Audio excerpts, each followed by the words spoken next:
Is a youth continent. Youth make up 60% of its total population. It is a great resource if well used. Is this everything? Africa is the most developing country in continent in the world. A country that has developed in a time that the economies of other countries has been suffering.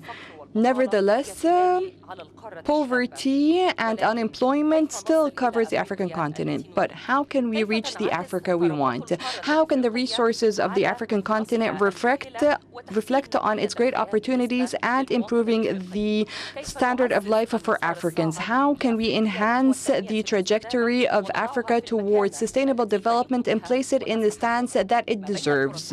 Between opportunities and challenges, there are a lot of questions that can be posed about the future of sustainable development in the African continent. Ladies and gentlemen, distinguished guests, it is worthy of mentioning that a workshop has preceded this session under the title of Means of Enhancing Cooperation between African Youth, where a number of African youth have participated to discuss the problems that they face in the African continent, and their visions have been brought about how governments can tackle this issue. Furthermore, we have tackled the pioneering Egyptian experience in order to bring about cooperation between African youth. It is an honor that we have with us a number of distinguished panelists to discuss the theme of this session, and it is our honor to welcome them. Her Excellency Hala Saeed, Minister of Planning, Monitoring and Administrative Reform in the Arab Republic of Egypt. Her Excellency Amani Abu Zaid, African Union Commissioner in charge of Infrastructure Energy from the Arab Republic of Egypt. Her Excellency Ambassador Biko Jalagata, Assistant Secretary General of CAMESA. Dr. Rasha Raghib, the Executive Director of the National Academy for Training from Egypt.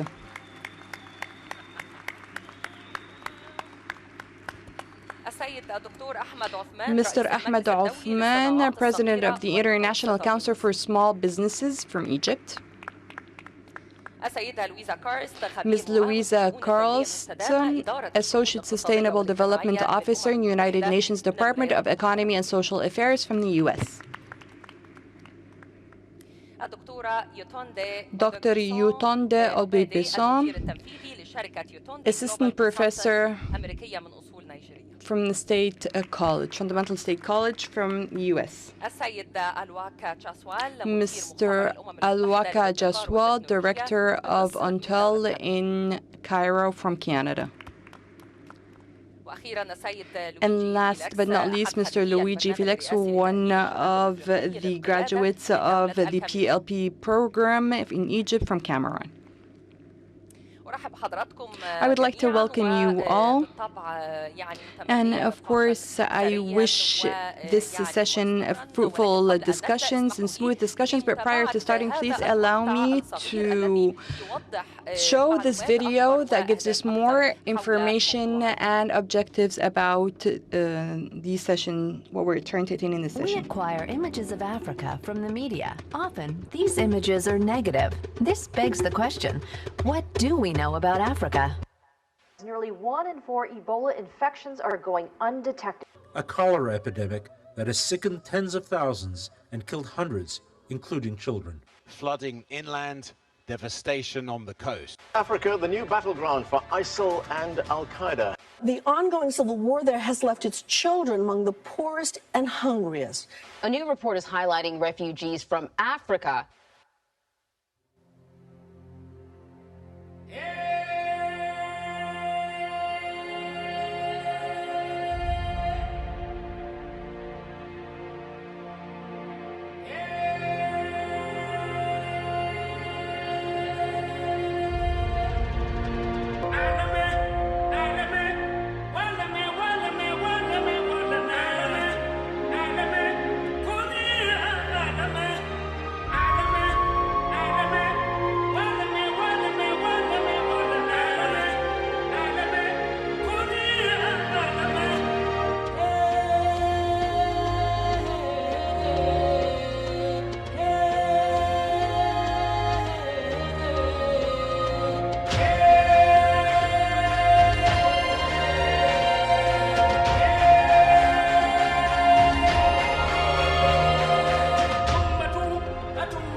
Please allow me to start with Dr. Hala Said, Minister of Planning, Monitoring and Administrative Reform in Egypt.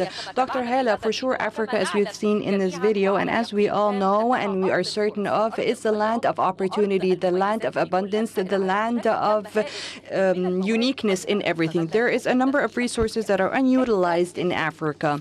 How can we best utilize these resources, and how can we attain integration in benefiting from these resources in the African continent between African countries based on the uniqueness of each country and what each country has to offer? Thank you very much. Good evening, everyone. I would like to start by thanking the organizers of the forum for inviting me to participate in this very important session. The forum has become the most important youth platform all over the world. When we talk today about the African continent, and as you have said and as we saw in the video, the African continent, in order to attain the Sustainable Development Goals, has to evaluate the opportunities as well as challenges in this continent and what the efforts are that were exerted during the past years. Actually, there were a lot of efforts that have been taking place during the past years in the African continent. But when we come to look at the results, we find that what we have achieved in terms of results is not relative to the aspirations and capacities of this continent. All efforts need to be concerted between the governments, the civil society, and the private sector, and this is what the 2063 African Agenda is, and what is in par with the 2030 Sustainable Development Goals. When we take a look today at the available opportunities and evaluate them, and take a look at the challenges facing the implementation of these opportunities, and take a look at Africa, and Egypt is very proud of belonging to the African continent and is very proud of its presidency of the African Union. The continent, as you said, has a huge human capacity, making up 1.2 billion of its population, and this is expected to double during 2050. 60% of this population is made up of youth. Therefore, it is a great market and a youth rich continent and an opportunity to provide employment for the labor force and production of the various products. Furthermore, the continent has a lot of urban areas that have increased during the past 10 years. 42% of the region has had more urban areas added to it, and this is an opportunity to invest in infrastructure. The continent also has a lot of natural resources and that are used as value-added chains in European products, meaning today that all intermediate products, be it agricultural resources, raw material, mineral wealth, are considered as value-added to European products and unfortunately are not best utilized within the continent. This current time is the best time to invest in Africa because we have a number of countries that have attained, under the Doing Business World Bank report, reforms at the highest level and have achieved a lot of development. Furthermore, Africa has 5 countries with average growth more than 5%, whereas the remaining world is suffering from the sluggishness of their rates of growth. When we take a look at all these opportunities, what are the challenges that we face and what are the efforts that we have started working on in order to achieve development in Africa? The infrastructure in Africa is still somewhat poor. Infrastructure is the foundation of all development efforts. We always say that Egypt has taken a lot of strides in its infrastructure during the past few years. Why? Because no investment is going to be invested in a country if there is no infrastructure. No one is going to invest in a country that has poor road systems, if it doesn't have sufficient water. And therefore, in Africa,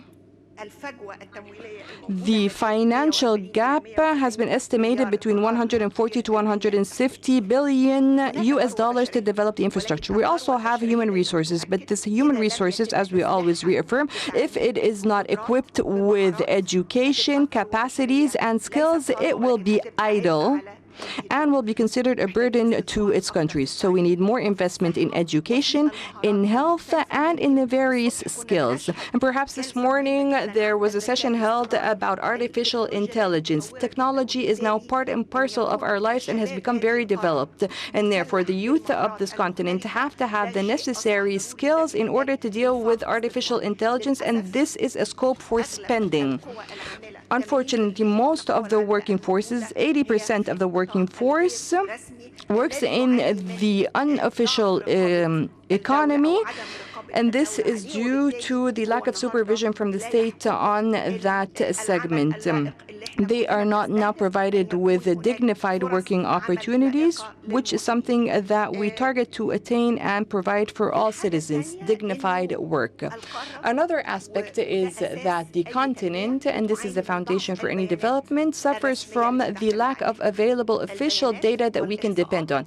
Data and statistics are the basis for planning and development on a sound basis. Today, when the continent only depends on 37% of the data that is produced locally, and the remaining data we depend on from international sources. The disputes and conflicts taking place in the continent affect greatly development in the continent, and perhaps the estimates show that the Global Peace Index indicates that the losses that have been lost in the world during the past years is estimated at approximately 14.1 trillion US dollars. If the share of the African continent of which is 1/3, that means that we are losing approximately 2 to 2.5 trillion US dollars as a result of these conflicts. In addition to the fact that the estimations of some international organizations is that these countries lose between 2 to 8% of their GDP as a result of these conflicts and disputes. If we have all these opportunities before us and we are aware of these opportunities, and this is a very important point, we need to be aware of the opportunities and challenges and limitations that we have. That means that we today are operating within a framework of a common action plan. We need to work on increasing intertrade, from which the continent suffers, because trade today within the African countries exceeds no more than 15%. And if we compare that with Europe, we find it in Europe to be 67%. If we compare it with Asia, we will see that it is 58%. Furthermore, with the relative increase in investments, international reports always indicate there is a relative increase in investments in Africa, especially this year compared to previous years. Here we're talking about from 3 to 4% increase in FDIs, or foreign direct investments. If we compare that to the FDIs in Asia, we find that FDIs in Asia reaches 42%. These are figures that are very poor compared to the potentials in Africa.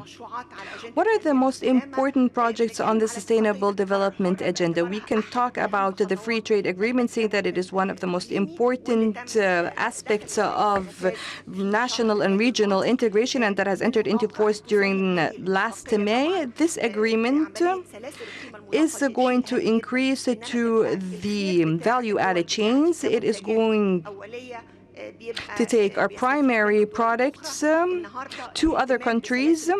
Today, taking into consideration the value-added chains and to export final products to other countries abroad, this is going to enhance our industrial production and reduce our custom tariffs. Furthermore, the establishment of a comprehensive network for speed transportation is one of the projects taken into consideration. This is an initiative that has been launched, and we we shall culminate its fruits in 2020. We also have the Silencing of Guns initiative, which is one of the most important initiatives that we hope we will culminate its fruits in 2020. We also have the virtual university, which is a project that has started, and we're going to witness strides taken in that regard during the upcoming period of time. This, of course, is in addition to the Cape Town Way, which was one of the roads that Egypt has complemented its share in constructing, and we hope to continue its construction. This will provide a great opportunity for transportation and movement and will reduce the time for transportation of goods from months to a mere number of days. Thank you very much, Dr. Hala El Saeed. And I am sure that what Dr. Hala referred to is a great number of opportunities that also needs a lot of effort and eliminating all hurdles in order to attain sustainable development.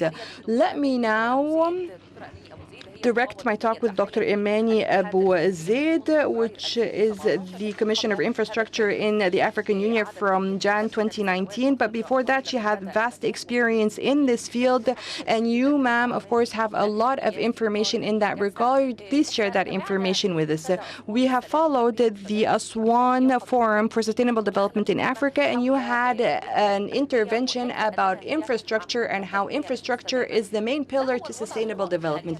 What is the status quo with respect to infrastructure or transnational infrastructure in Africa, and what are the hurdles that we still face in terms of enhancing this infrastructure so that it can be capable of supporting our path to sustainable development in Africa?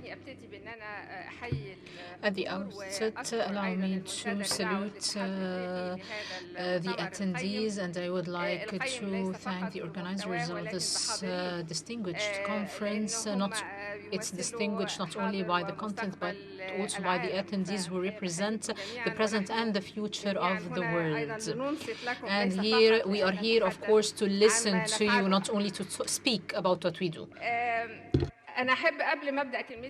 Before I start my presentation, I would like to comment on the clip that we've just watched. And I would like to build on the presentation of Her Excellency Dr. Hala Saeed. The clip presented to us some of the problems of our continent, and it spoke about the natural resources of the continent.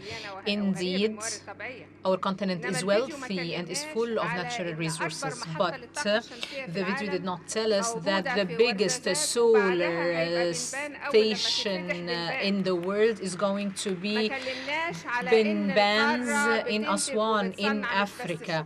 And it's not that we only manufacture chocolate or cashew nuts, but we also in Egypt and in South Africa we manufacture train carriages. And the video did not also tell us that one of the biggest wind farms that we have in our continent is in Kenya.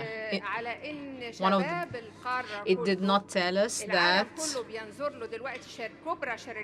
the biggest tech companies in the world, all their ideas right now come from African youth. We have 450 incubators in our continent, which are sponsored by Google, Microsoft, Orange, and others, because all of the ideas of the world come from inside our continent. So we are incredibly wealthy, and we work really hard. It's not that we want to say that we have the capabilities and we're waiting for solutions. No, we have solutions. We know our plan. Dr. Hala has pointed out to some projects that we're already working on. But the point is that we need to increase these efforts even more twofold or even threefold in order to achieve our objectives. You asked me about the infrastructure of the continent, and Dr. Hala gave us some figures about the financial gap. This gap is also in itself an opportunity. 130 billion US dollars ready to be invested in Africa, in regional projects. And my colleague, His Excellency the Ambassador, I'm sure is going to speak about this later on. And also we have transcontinental projects. We are done with the African project for developing infrastructure, at least its first phase.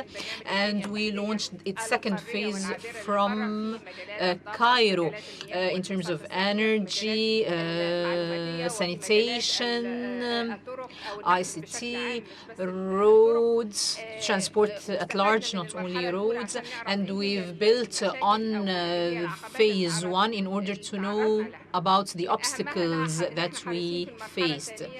And this is why in phase two, we are keen on having the projects ready to be used, and that they are inclusive, to include both men and women, as well as rural and urban areas. They should also be smart, and this is a very important point, that modern technology gets used therein. We have more than 5 corridors from Eastern Africa to Southern Africa. 3 of them are smart corridors. They have already been implemented and built according to the latest state-of-the-art technology, because we really want to localize the technology in our context.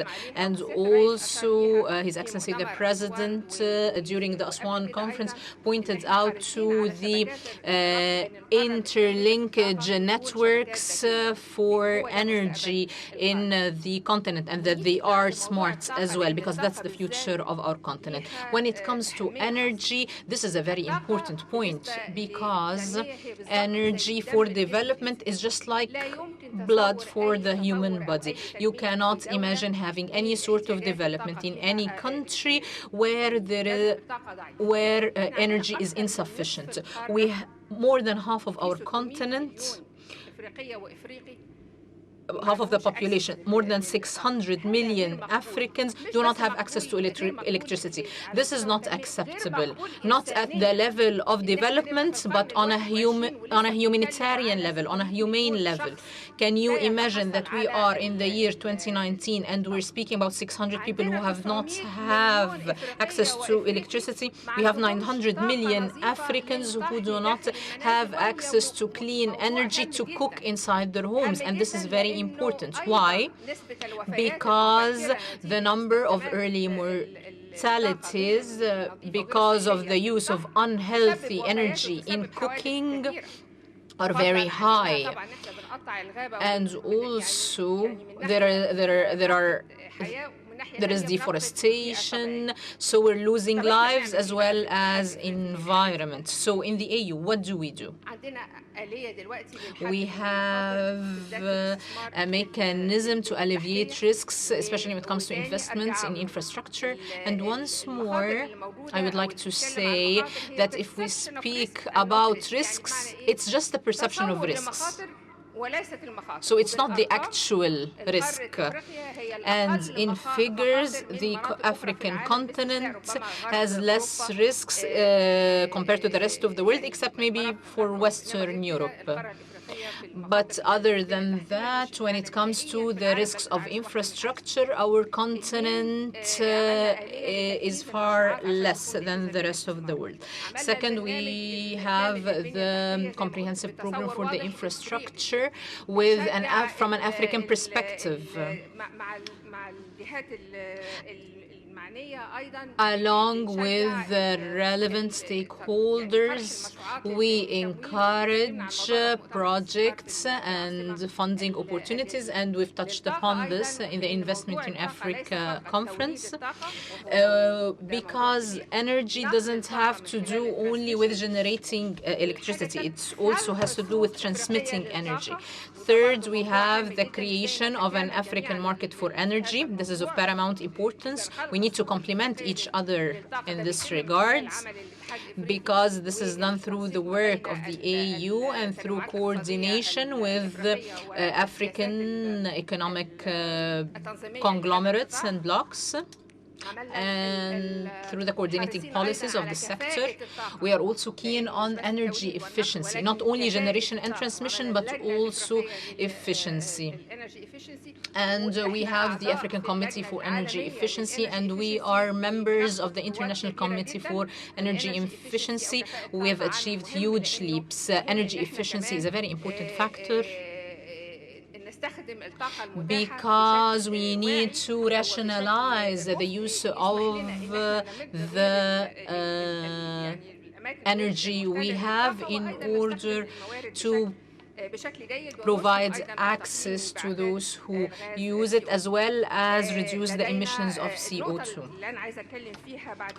What I want to speak about here is the magnificent opportunity in the African continent: digitization. This is an unprecedented opportunity for Africa. It will allow us to achieve a huge, unprecedented leap. The mobile economy right now represents 10% of the African GDP. As we speak right now, this is the current figure. It represents over 1 million job opportunities right now. More than 144 billion US dollars go into these investments. Our youth are doing great in this regard. Also, through African applications for African problems, they have great achievements. We have youth generating energy from panels through pay-as-you-go and mobile money, and they're generating electricity in refugee camps in the continent. Also, we have the girls who use the AI to turn the Hausa language in Western and Central Africa to another language, so that the health condition of pregnant ladies could be monitored. We also have the agriculture applications, electronic applications, and also vaccinations. When you spoke about Ebola, we should have spoken about the success of the continent in eradicating Ebola, and that it was a Congolese doctor who discovered this vaccination, and that we transmit the vaccines through drones, which is something not applicable elsewhere in the world, and that we have a lab for drones in our African continent. So we have great achievements in our continent. We shouldn't always be speaking about problems, conflicts, and wars. And by the way, we don't have wars inside our continent. We have terrorism, not conflicts between countries. We have terrorism, and we need to mention that. The last conflict was between Eritrea and Ethiopia, and they have settled that now. So we need to mention that. Our continent uses technology, uses all the resources, and we are determined to achieve huge leaps with our technology. Thank you so much for this incredible presentation, Dr. Amani Abu Zaid, and she's given us a great overview on the infrastructure and what is to be achieved throughout the upcoming period. Now my question is to Dr. Ipigo Chalogat from the COMESA, and he has a long experience in working with African countries and in using the resources of each of these countries Dr. Capigo, so that Africa becomes a flourishing continent based on sustainable development who needs to eradicate poverty. From your point of view, how do you think we can overcome the challenges when it comes to development?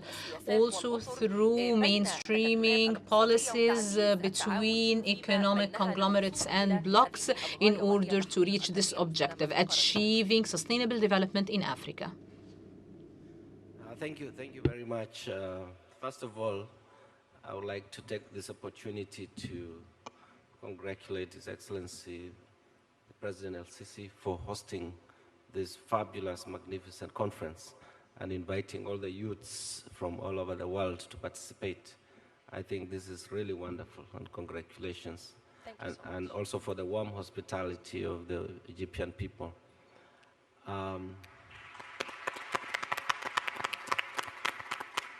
Maybe I shall greet you and say salam alaikum. Yeah. So I know that the previous speakers have touched on the topic that is really dear to the work we do in COMESA. And first of all, maybe very briefly, I'll tell you about COMESA, which stands for the Common Market for Eastern and Southern Africa. And it's a regional organization with 21 member countries. And this is a very unique organization that cuts across all the way from membership from the northern part of Africa, include, of course, Egypt. A recent member is Tunisia, Libya, Sudan, and it goes all the way to all the 4 island states of Africa, like Madagascar, Comoros, Mauritius, and Seychelles. And one of our southern tip countries is Eswatini in the southern part of Africa. So you can imagine that we have this organization that cuts across the continent. And I think we are the largest regional economic community, and we work very closely with the African Union. In fact, in the founding treaty of COMESA, our aim basically is really to unite Africa. And the reason why COMESA is successful and maybe a little bit different from other regional economic communities is because we are actually emphasizing on the very basic things that make the continent prosperous. And this is regional integration through enabling trade and investment to happen. And that is why, in its history, COMESA has opened up the borders for trade, and we were in the forefront. I remember being in this hall in 2015 when the tripartite free trade area was being signed, and this brought together other regional economic communities, the East African Community, SADC, and COMESA together to form one of the largest trading blocs of 26 countries. And this was even before the African Continental Free Trade Area came into being. And I'm also proud to say that it was because of the pioneering work of COMESA that today we are talking about the Africa Continental Free Trade Area. So how does COMESA do this? First, by having very strong institutions. One of the COMESA institutions is a bank called the Trade and Development Bank of Eastern and Southern Africa, which is based in, it's got several headquarters in Burundi, in Kenya, and Mauritius. And this is already a $6 billion bank. So what does this bank do? It finances infrastructure. It helps governments across the borders work on this. And we have other institutions such as the CEPRI that enables insurance. And one of the most pioneering trade facilitation instrument of COMESA is called the Yellow Card. This enables traders to move freely across the borders using one insurance. And this is truly what enables, and I think we shall be the driving engine for the Africa Continental Free Trade Area. Now, The challenges that you have asked me are obviously there. First of all, the very idea of having regional economic communities is a noble idea, but we, as African countries, we tend to pay lip service to this. We commit ourselves, and yet when it comes to trade, we still put what we call trade barriers along the way, or NTBs. So in COMESA, we have a way of monitoring the non-trade barriers to enable countries to overcome this and enable trade to work. The other thing that we do, like the Commissioner for Infrastructure said, is work together with the African Union on key infrastructure projects. For example, COMESA is the leader in what we call the ZTK, or Zambia, Tanzania, Kenya interconnector. This is a power interconnector project that will connect the eastern and the southern part of Africa.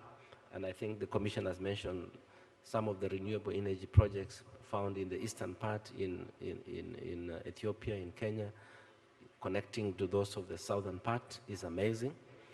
Another thing that is pioneered by Egypt is a transportation network through the Lake Victoria to the Mediterranean. Perhaps in future we might be able to navigate that river, be able to come to Egypt through the Nile. That could be amazing, and maybe spur growth and prosperity and tourism when such a project takes place. Now, we have other things that also affect women. For example, we have, together with the African Development Bank, pioneered an IT program called 50 Million Women Speak. This is a platform which will connect 50 million African women or more to trade and to exchange ideas and so on. So all this, to answer your question very briefly, is that COMESA is really fit for purpose to assist the continent achieve some of these aspirations. I'm also very happy to announce that His Excellency President El-Sisi has accepted to host the next COMESA summit in Egypt next year. So it means Egypt will be in the driving force of COMESA during the next year, maybe from 2020 and 2021. And I'm very sure with the kind of energy that I'm seeing in your country, we are in a very good place as COMESA to assist Africa achieve its aspirations. Thank you so much, Dr. Kepigo. Thank you, Dr. Kepigo, for a great presentation. And now I'd like to move to Dr. Rasha Raghib. Of course, Dr. Rasha has a lot of experience in working on the African file and is very well aware of the opportunities and challenges in the African continent. But the current trend and interest, as well as focus, is on the training and qualification of youth, be it in Egypt or Africa. And this was a great initiative on the part of Egypt and the National Training Academy for qualifying the youth. To provide the training for qualifying African youths on leadership from 54 countries, which is a great achievement in a very short time, that is accounted for the benefit of the academy. Dr. Rasha, what were you thinking when you were deciding to open these workshops for a vast number of African youth and providing them with information and skills necessary in order to be ready for accessing the employment market and take initiative of the sustainable development goals? First of all, I'd like to welcome all our guests to Egypt, to Sharm el-Sheikh, and to the third edition of the World Youth Forum that I am very proud of its success, just as was the second edition and even more. I am also very proud to be the executive director of the forum, just as I am the executive director of the National Academy. I'd also like to welcome the third class of the PLP Youth. presidential leadership program. What has been said about opportunities and challenges currently in Africa is all true, and I am happy that you say that we have opportunities more than the challenges that we are facing. Challenges are perhaps just a misconception that we have, but ever since the establishment of the National Training Academy in Egypt, it has been preparing national projects for enhancing the skills of individuals in Egypt. And over a three-year period, we were able to filter the youth and enhance their skills so that they can take and assume posts in Egypt, and they were able to perform their job very well. I think that the most important resource in Africa is its youth. We're talking here about 60% of a population of 3,300,000,000 individuals in Africa. Accordingly, we are a country very rich in its youth, more than any other natural or artificial resource, because humans are the true wealth. And perhaps at specific times we saw that youth were used as a tool for threat, but we actually see them as a tool for construction and building building foundation in our development train that we are trying to be part and parcel of. The idea of the PLP kicked off in the second edition of the World Youth Forum by a recommendation issued by His Excellency the President of the Republic, and we had a version specifically made for the African youth. We host youth from 54 countries of the African country. Our first class started in August 2019, and each class is made up of 100 African youth, males and females, that are filtered at the highest level. And we are always keen that these youth can prove that they will add value when they return to their countries, and that they are interested in attaining the Sustainable Development Goals as well as the Africa Agenda 2030, and be an interactive party to achieving them. The program, with the variety of its participants and the diversity of its participants, always tries to send a very clear message, which is that there are no borders between African countries. The more diverse, the more rich we are, the more we absorb our differences, be it in ideologies, beliefs, gender, the more rich a country we are. During a 6-week period, the group of the years study all the challenges facing the African continent, be it in terms of a clean environment, so that they all can have ideas to return to their countries too and implement programs in that regard. We also take a look at the Sustainable Development Goals and how they're going to be implemented, the economic challenges, women empowerment, work opportunities and employment opportunities. Each group has a number of experts talking to them about all these subject matters, as well as digitization, and we were able to make the African PLP as a seed for other youth in African countries, so that we can continue and sustain the efforts implemented by countries in reality. I am going to now leave you with a clip about the African PLP in Egypt. We're going to show a short video about the African PLP.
Of course, these are the youths in the classes that graduate from the National Academy for Training and Qualifying Youth are the most important aspect for the future, and they are the ones that will carry on development in the future of our countries.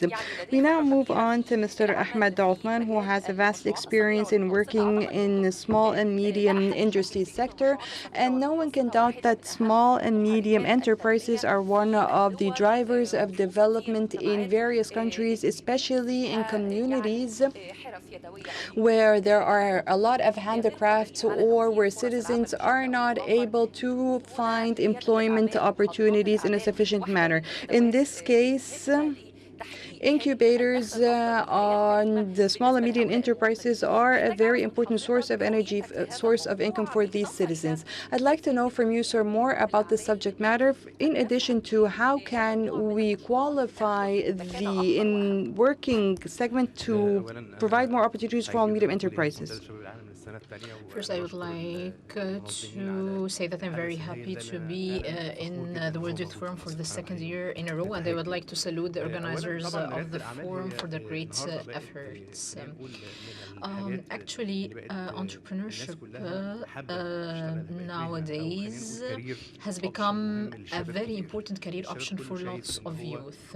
Many youth believe that when they have individual initiative and they take the risk and have an SME with an innovation aspect, that would allow them to be an entrepreneur and would give them a very good option for a better life.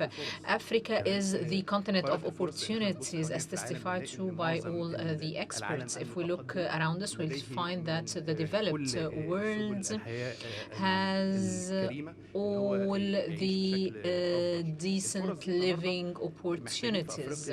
So in Africa, such opportunities need to be attained by our African youth in order to change reality. We need to look at the future differently. Today, the African continent has lots of actions being taken in terms of infrastructure. We've listened to Dr. Amani speaking about projects in energy, transport, roads, but meanwhile, young entrepreneurs need to affect disruption or change in order for us to be able to offer services to the African citizen in order to have a better quality of life. Let's also look at some figures. In 2040, 50% of the youth is going to be African, so large private sector corporates need to invest in our continent, because when such investments are not carried out sustainably or in a good manner, these youth will have to move to other continents, and this will lead to unnecessary problems in the future. Also, we have the aspect of funding SMEs. In 2013, we found that funding for startups in Africa were about $800 million US dollars, and this is like a country like Spain.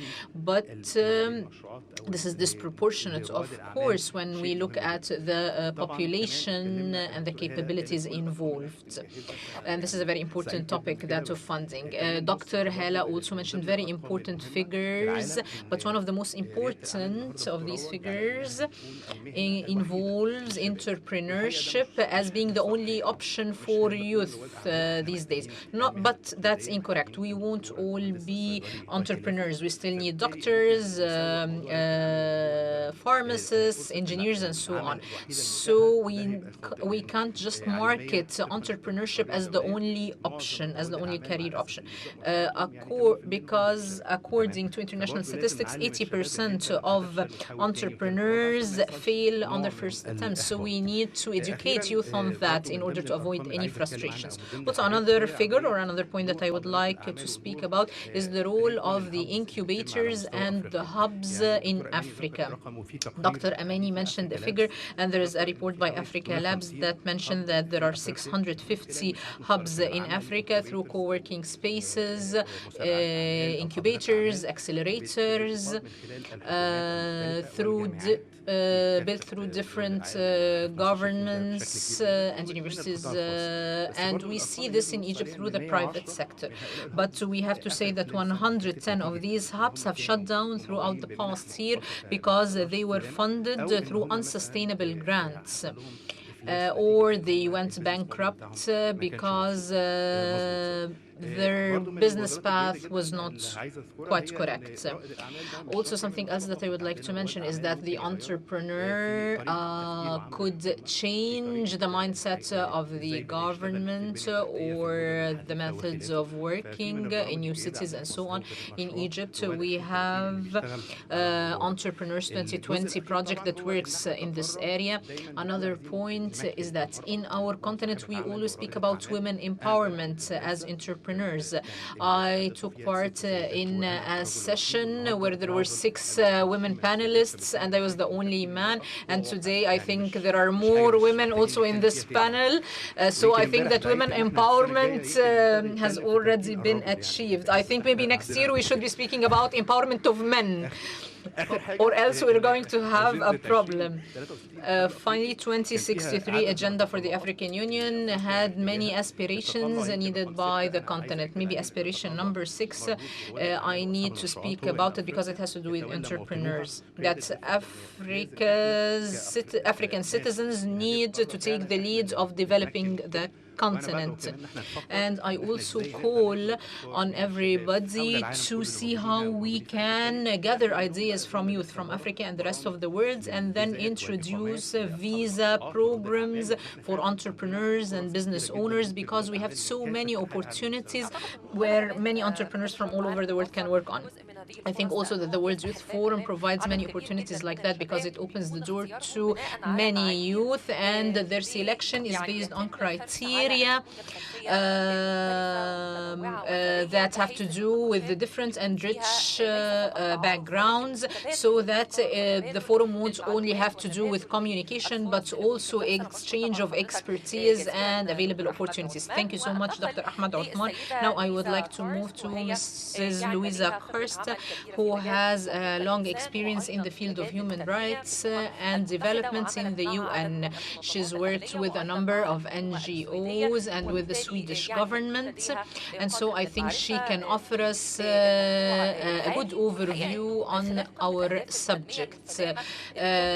This summit for sustainable development that was held in New York last year resulted in a statement about sustainable development goals. Mrs. Louisa, through the UN, how do you think there could be an expansion of the role of youth in achieving the SDGs, especially when we're speaking about the development of Africa? How can we give this role to the African youth? First of all, I'm honored to be part of the World Youth Forum along with this inspiring panel. And thank you very much to Egypt for the hospitality. So working with the UN Department of Economic and Social Affairs on the global follow-up and review of the 2030 Agenda, I've seen an unprecedented enthusiasm and engagement on the Sustainable Development Goals the last 3 years. Around the world, governments, civil society, businesses and young people have taken the SDGs to heart, and they are implementing projects, doing new partnerships and initiatives. At the United Nations annual high-level political forum, we also see this enthusiasm, and it's amazing to see all the people that come to the UN and engage on sustainable development. However, despite this enthusiasm, we are off track on reaching the goals. The Sustainable Development Goals are not the UN's goals. The SDGs are an agenda by and for the people. Its multi-stakeholder nature is among its fundamental principles. And the same goes for the Agenda 2063 for Africa. With a median age of around 19, Africa is a young continent. We see many young people rising to the challenge. Earlier this year, I was in Tanzania. I was working with the government to engage young people in sustainable development processes and preparing the voluntary national review of Tanzania. It was amazing to see the enthusiasm of the youth-led organizations in this process. To date, 147 countries have presented the voluntary national review to the high-level political forum. This is the report that the governments write together with the stakeholders to report on the progress of the SDGs. This year, we had 47 countries to present, and next year, 49 countries have already signed up to present a voluntary national review, and 16 of them are in Africa. So Egypt is one of the countries that presented a voluntary national review twice already, and I congratulate the government for these efforts. And I encourage young people to engage with their governments, the 19 of them that are presenting next year, to engage in the whole of society approach. And maybe also Egypt can share their experiences in this regard. But let me share with you some examples of how young people have engaged with the governments in the SDG reporting process. So what we have seen so far from the voluntary national reviews is that some governments consult with children and youth, and Egypt also, for example, had reported on youth engagement in the process. Togo is another country that organized awareness campaigns for youth around the whole territory. Governments also include children and youth's contribution in the voluntary national reviews. Guatemala, for example, is a country that consulted with children and youth and then included sections about their views under each SDG. And Denmark had a whole chapter written by the Danish Youth Council. When the governments come and report to the UN, we also see many youth delegates on the national delegation. This year, Lesotho, Oman, Iceland, and the United Kingdom are among the countries that had a youth representative presenting along with the minister on the panel when they were presenting the voluntary national review. So it's encouraging to see these developments, and I hope they continue in the future. So the United Nations presents a global platform for the follow-up and review of SDGs. In September this year, at the SDG Summit, world leaders called for a decade of action for the Sustainable Development Goals, and recognizing that youth are central to the success of the 2030 Agenda. The 2020 ECOSOC Youth Forum, to be held the 1st and 2nd of April next year, will provide a platform for youth to discuss with member states about this decade of action. And I invite the youth here to engage also regional level in preparation of the ECOSOC Youth Forum and have a wide representation as possible at the forum itself. And this World Youth Forum here in Egypt has already shown the power of youth leadership and innovation for the Sustainable Development Goals and for the 2063 Agenda. There are challenges for sure, but with you here and your peers on the continent, I'm optimistic. So I'm speaking to you as a UN employee, but also as a young professional. So let's move forward together, delivering a decade of action for the SDGs.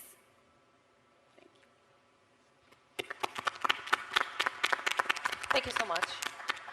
Of course, I'd like to thank Ms. Luisa Karst for the very important presentation. And now we move on to another African female, another guest of ours, Dr. Yutenda Odekson Omede.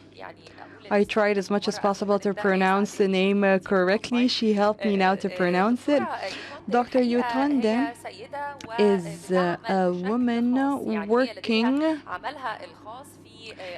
in her own business in Africa. She works with the youth and with other women and female. We would like to welcome your expertise, Dr. Uwete. Women in Africa face a lot of challenges despite their vital role in attaining development in Africa. And anyone who has previously visited any African country will find that women is the backbone of life in Africa. And this is no compliment to women whatsoever. From more point of view, how can we invest the capacities of women in order to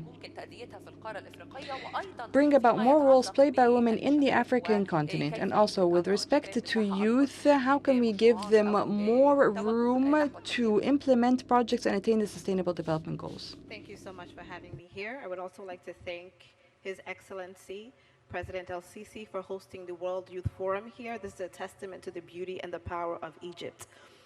With that being said, I would say that, as we know, youth in the world today, we have what we call a population bulge. We have from ages 15 to 29, mostly located in Southeast Asian countries and also in African countries. Now, the role of women also in the policy-making decisions and the elections, we can boast that in African countries, we have one of the countries that have the highest number of women in parliament, and that is Rwanda.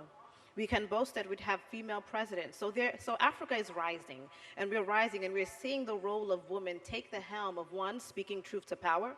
We see them becoming social entrepreneurs in aiding in solving some of the most pressing emerging threats and global issues that's facing the world today. We have seen women have won Nobel Peace Prizes. So it's not the fact that African women are in the shadows, we are actually in the forefront. In respect to also young children and young women, thank you, and young adults,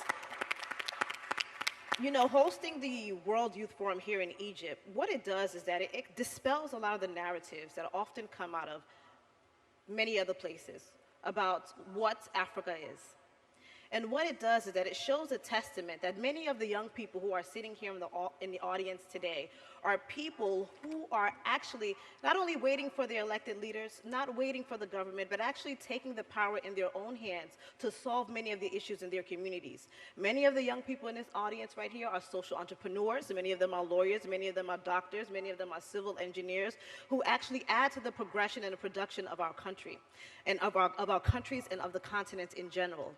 When it comes to how we can move the continent forward in sustainable development goals, we also know that it's extremely important that we develop the capacity to harness the potential of the skill sets, of the talents, and of the educational capacity that young people wield. We are in the space right now where this is the generation who no longer waits for the opportunity. They make the opportunity themselves. The two vulnerable groups that we have in our population oftentimes are women and our children. They are the casualties oftentimes of war. They are the casualties oftentimes of conflict. They are the casualties oftentimes of unemployment, and they are the main casualties and bearers of poverty. So we know that governments have to play an extreme and a pivotal role in ensuring the protection of these two vulnerable groups. But I believe that they're no vulnerable no more. Because at some point, what has happened on the continent is that people have gotten up and said, you know what, despite my circumstances, despite the situation, I'm going to create the change that needs to happen in my community. As a professor of global affairs and politics, I challenge my students, and my job is also to prepare them to be global citizens of the world, to have an understanding that every issue that you see on the news has a historical context that is attached to it. When you think of poverty, when you think of, let's say, the lack of women in politics, or when you see child soldiers, there is a historical context to it. And by understanding the history of Africa, you can better understand of how do I solve the problems for the future. And with that said, I honestly believe that the role of women and the role of youth is actually the pathway to sustainability in Africa. Those are the two main groups that we have to harness their talents. And let's also not forget, because we often don't touch upon this when we talk about the sustainability of Africa, about Africans in the diaspora. I myself was born in the United States, but my parents are from Nigeria. When I was a young girl, they would always take me back home to instill in me my culture and to know where I come from. So when we talk about the brain drain, I honestly believe it's a brain gain, that the diasporans in different countries are those who are transferring the knowledge and the skill sets back to the continent. So not only do we have the beauty of those who are on ground, who are making the wave and making the differences that is necessary in their communities, we have those who are young people like yourselves in the diaspora who are actually going back home, coming back to the continent of Africa, coming to your respective countries, and transferring the knowledge and the skill sets that you have. We are more than just remittances, right? We are more, the continent of Africa is more powerful than just the GDP. We know that human development is now the pathway to human security. We cannot achieve a prosperous Africa without ensuring that we have human security, without ensuring that we are making sure that human development is at the forefront. Because again, that is how we are able to alleviate, and that is how we are able to solve many of the pressing issues that is happening around the world. And I will say it, and I will probably end here, and I know because of time, but if Africa doesn't get it right, the world doesn't get it right. It starts with us. We are the cradle of humanity. And we are getting it right. Despite the global issues, despite some of the setbacks that we have on the continent, we have women who have stood up, who have run for politics, who have made their voices heard, who have challenged the power quo, who have broke the glass ceiling, who are shattering some of the setbacks that we have faced just due through various different social injustices and patriarchal systems. We have young people, despite not having many money, despite not having the educational background, have been innovative, have solved some of the glowing issues, and we can see that this is a testament of them. And like I said, I want to applaud the country of Egypt for hosting this World Youth Forum, because it shows to the world a different narrative that we oftentimes see coming out of the media. It shows to the world that a country can bring together more than 7,000 people to make a difference. Yeah. It shows to the world that Africa is more than what you see. It's more than the problems that you read in the history books. It's more than what you see in the media. We are the ones and the drivers of changing many of the global issues that are around the world. Thank you very much. Thank you so much. Such an inspiring speech. Thank you. Mr. Alok Chaswal, who is the head of the UN Lab for Innovation and Technology in Egypt. Of course, the lab works on several projects that have to do with utilizing technology, which is of paramount importance in sustainable development for providing better services for citizens in different African countries, especially. Please speak to us about the role of the labs in this regard, and how can modern technology be used in the field of sustainable development? Sure. Well, thank you very much for the question. And I would like to just start off by saying that I feel very humbled to be part of a panel of such accomplished people. And it's being in technology to see that I'm actually with so many women on this panel is really, really great. Talking about technology, it gets me so excited because there's so much going on, and people often make fun of me, my friends and my colleagues, because I ask them if they like Star Trek. And I often say that we're living in Star Trek times, and they make fun of me for it. But if you really see what's going on in the world, it actually is very much the case. Now, if I can take the question that you asked, the role that technology plays in the SDGs, I think the short and blunt answer for that is technology's role is non-negotiable in the accomplishment of the SDGs. Now, I think everyone here knows that digital technologies have invaded every aspect of our lives. Everything we do involves information and communication technology in some aspect or another. Now, digital technologies have empowered, they are empowering billions of people across the globe. They're they're providing access to healthcare, access to education, access to government services, access to banking. And because it's so pervasive in our culture, we owe it to ourselves to understand the opportunities, but also understand the challenges, and more so some of the ethical dilemmas and risks that are involved with the use of technology. Now, if I come back to the SDGs and the role of technology, what I can say is that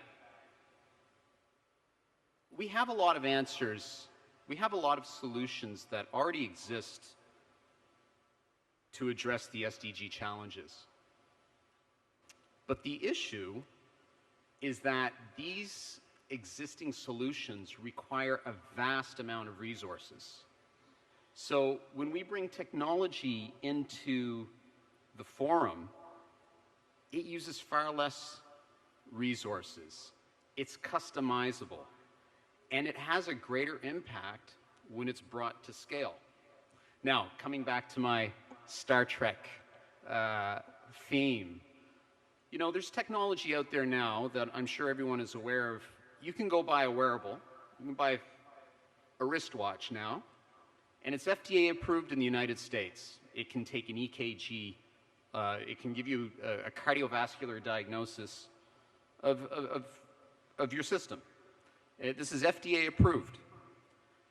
This is a $600 device that can give you an electrocardiogram. It's great, it's a luxury item for the top 1%. There's technology that exists that is essentially the skin of my protector for my phone here, that I can take to a rural area in a developing country, and I can have someone put 2 fingers on the skin, and that can give them an EKG readout telling them if they need to go to a doctor or not and really get some care for under $1. So this is the power of technology. I'm going to give you another example. There's technology that's coming out in the near future that uses volatile organic compounds. Well, to simplify it, it's a patch, and you put it on your hand, and it uses nanotech to smell your skin.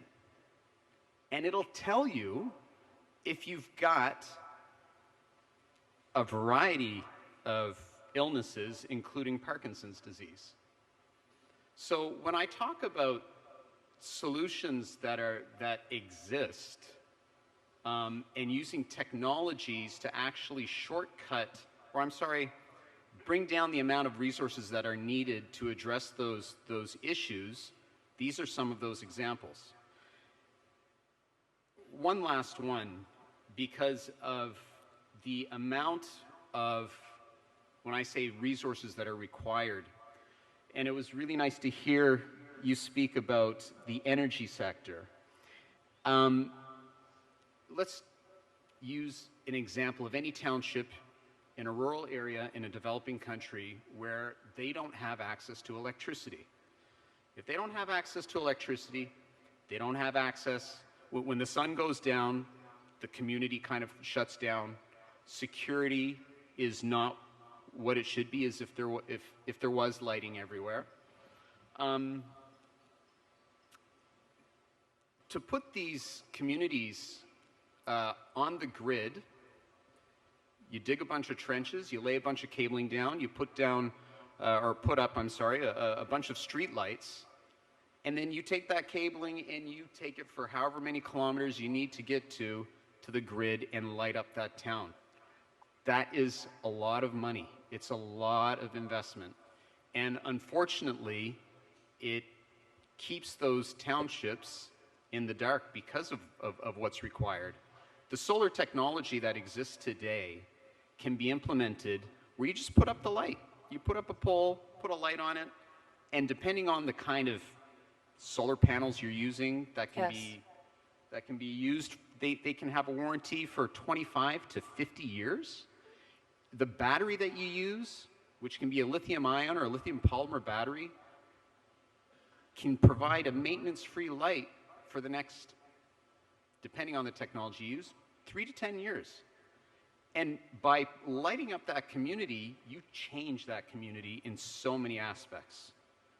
So using technology brings down the cost, and you're able to give a solution in so many different aspects that contribute to the SDGs. But I will say this as well. You know, there's an argument to be made that technology can increase inequality, also for those, especially for those that are the most vulnerable or most at risk. Technology is a reflection, and there's a term called digital inclusion. What that means is technology is a reflection of the biases of those that are creating it. Now, I'm going to give you a great example. Back in the 1990s, these touchless sinks, public bathrooms, you go to wash your hands, you don't have to touch anything, you put your hand in. It was using technology, which was a light technology. The term escapes me now, I'm sorry. It was it's not important, but it was using light technology, okay? So the hand goes in, the beam of light hits your hand, and it reflects back. It tells you that there's a hand there, and it releases the water, and you wash your hands. Well, I experienced, there's so many young people here. Back in the 90s, I was going to university, and I was working, and there were so many times I went to wash my hands in a public washroom in the US or in Canada, Yes. and I didn't get any water. And why was that? Well, it was because my hand wasn't white, all right? Instead of reflecting the light back, it was absorbing the light. Now, that technology has changed, okay? Yes. Now we're using infrared sensors. But this is just, I want to say a silly little example, but it's not so silly. It's a real thing where we have to take note of the biases that technology can have. And that's why we say we can have, these are things that we need to think of.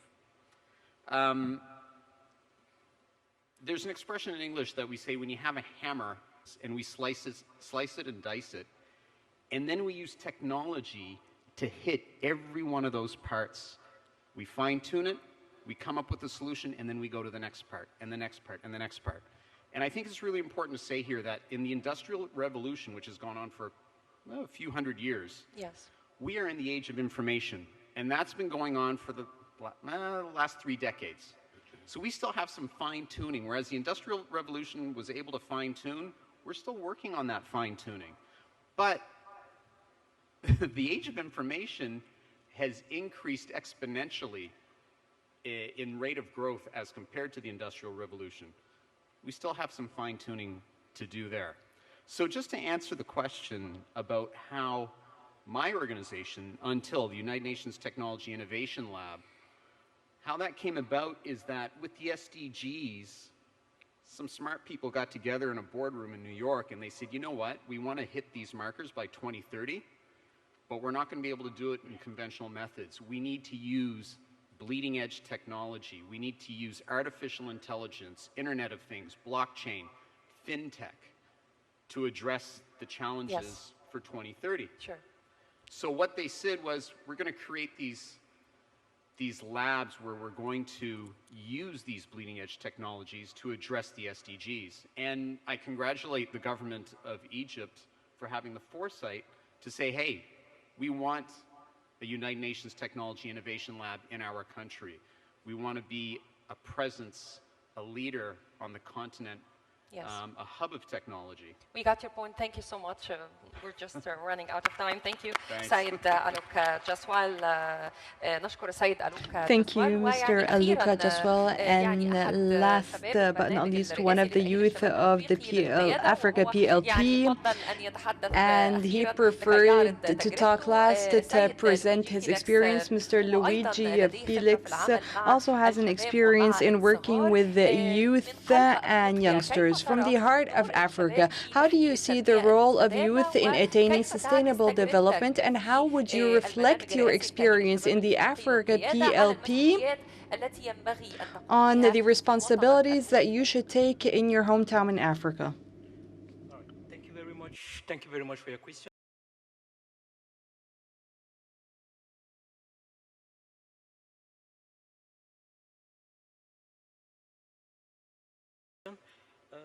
Permit me begin this way. Do I have my family members in the hall? Are they APLPs in the hall? Are they APLPs? 1, 2, 3. I can't get you guys. 1, 2, 3. 1, 2, 3. Shukran, shukran. Permit me, guys, because I want to prove to the world that policies don't just end in conferences. Policies become realities. And that is the narrative we want to paint to the world. Last year, almost around the same time, delegates like all of us seated here sat and thought it wise that it is important that we empower young people in Africa. This decision didn't just end in papers, but I am a product of that decision. I am a product of the African Presidential Leadership Program. So, ladies and gentlemen, can we clap for the World Youth Forum delegates of last year? Can we clap for the National Training Academy? Can we clap for the people of Egypt? And of course, for our father, Abdel Fattah el-Sisi. Please, can we put our hands together for them? So, to answer the questions very fast, permit me relate with you 2 little stories about myself, which I want to use to inspire every young person listening to us and the ones seated here. Many years ago, I started very stupid. I started very dull. In primary school, for those of you who are Cameroonians, we had 7 years in primary school, and we had a booklet which was our report card, and you had the 7 years in primary school, 2 years in kindergarten, and 1 extra year if you were dull as Felix, if you had to repeat a class. Interestingly, guys, I used the entire booklet until I used the second one. Funny, right? That means I did 9 years plus 2 other years in primary school, which every Cameroonian does 7. So you can imagine how stupid I started up. So much so that I remember one of my aunts saying, this is the kind of child we should rather send to a trade, probably a carpentry trade or something, so that because he's not meant for education. But interestingly, the narratives has been changing. I'm going to relate with my second story. And I was able to show to them, thanks to the blessings from my mother, and I'm going to tell you about the predictions from my mother, that I could go to school. I wasn't the best student. I was slightly above average. And today, look at the way I'm seated, guys. Where am I seated? Speaking at the World Youth Forum, right? Thank you. Now, the story is to show every young person listening to me, no matter how bad your situation is, no matter where you find yourself, there is a possibility. It starts with you. It starts with me. Look at the narratives in Africa. I hear that one of the biggest things we need to do to ensure sustainable development in Africa is infrastructure. I'm sorry, but I feel the biggest thing we need to do in Africa is capital development, human capital. The biggest challenge we have in Africa, which I understand due to our history, is that we were put in our minds that we are below human beings. And in order for us to attain a development that is going to not jeopardize the interests of future generations, we need to build the minds of Africans. So if I can sit here as that door child, and my aunt even said last time, Felix the door child has become the intelligent one. I get to meet with ministers, I get to go to conferences, and again, here am I adopted by my mother, Dr. Rasha. Please, can we clap for her? Thank you, Luigi. The last story, and I learned, is I want to valorize our mothers, because it is important that we be careful with the words we use. My mother, when she gave birth to us, my sisters and I, she always predicted in her life, her mom always said, my children will be the head and not the tail. And for so long, my mom has been saying that to us. And guys, this thing has been a mixed blessing to me. Each place I find myself, it doesn't take long. I am a leader in that place. Do you know why I think it's a curse? Leadership comes with a lot of work, unfortunately. Now, coming back to APLP. The idea of the African Presidential Leadership Program has been a formidable one because we were able to gain valuable skills that are enabling us today, my peers and I, to identify the needs in our community, but most importantly, galvanize energy and resources to address this.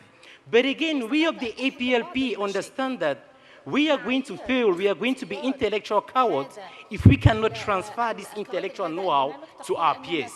We understand that only 1,000 people are going to benefit from APLP. So what we are proposing and what we have started doing is that we are creating what we initially called the African Presidential Leadership Clubs. Yes. But now we have upgraded it because what is the African Presidential Leadership Club? It's a safe space within our communities, primarily through universities, where we want to transmit the knowledge, the skills, the experience we got to our peers. Because we understand that not all young Africans will make it to Cairo. So through the APLCs, which today, guys, we have decided to call the African Presidential Leadership Alliance, that's APLA. So we are working on creating APLA chapters in African universities and non-African universities. So what are we going to be doing within the APLA?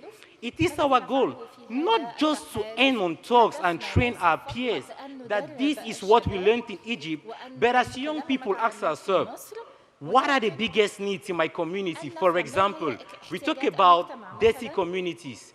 So we want to show our peers that, look, we can take leadership from this minimal level.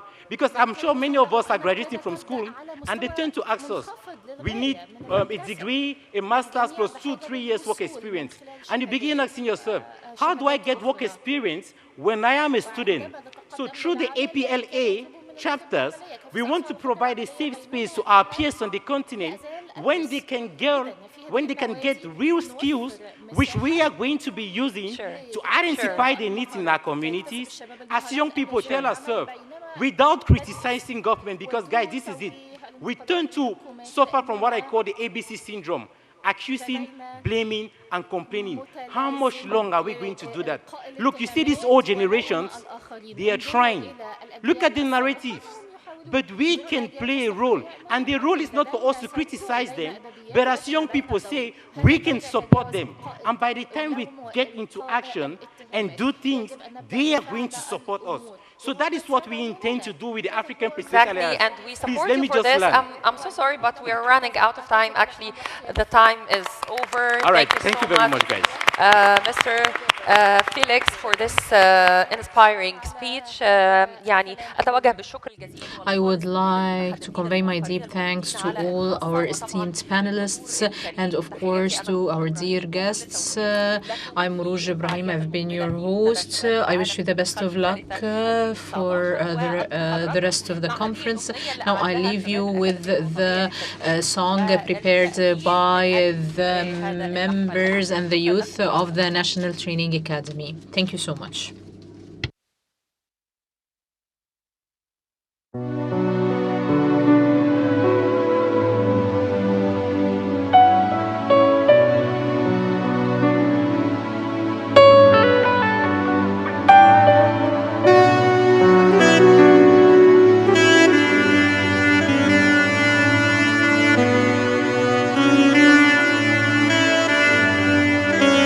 Unexplainable,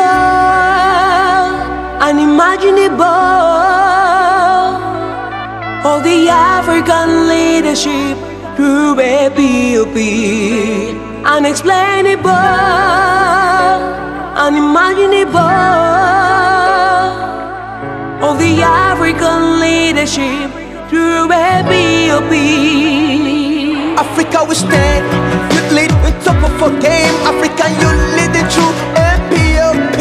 For the Africa we want, now you can see as it goes. Unity flow, Egypt is home, thousands to go. Yeah, yeah, the Africa we want. United Africa, we stand.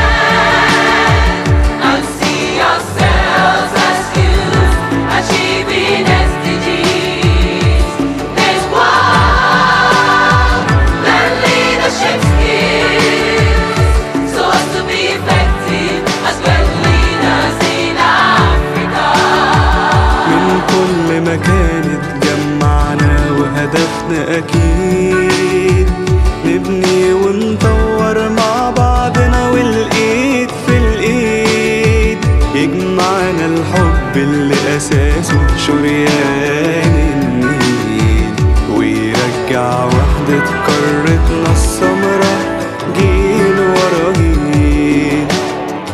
We are here expressing one expression. We come as one from the bank of Nile. We stand as one, spreading beyond boundaries. Different dreams, one vision. Like a woman in labor, like a lion in the jungle, ready to bring forth, hunting for its game. Alas, we see a future. Africa, stay focused. The Africa we desire. A new Africa. A new Africa. United Africa, we stand and see ourselves as youth, achieving SDGs. There's one, learn leadership skills, so as to be effective as great leaders in Africa.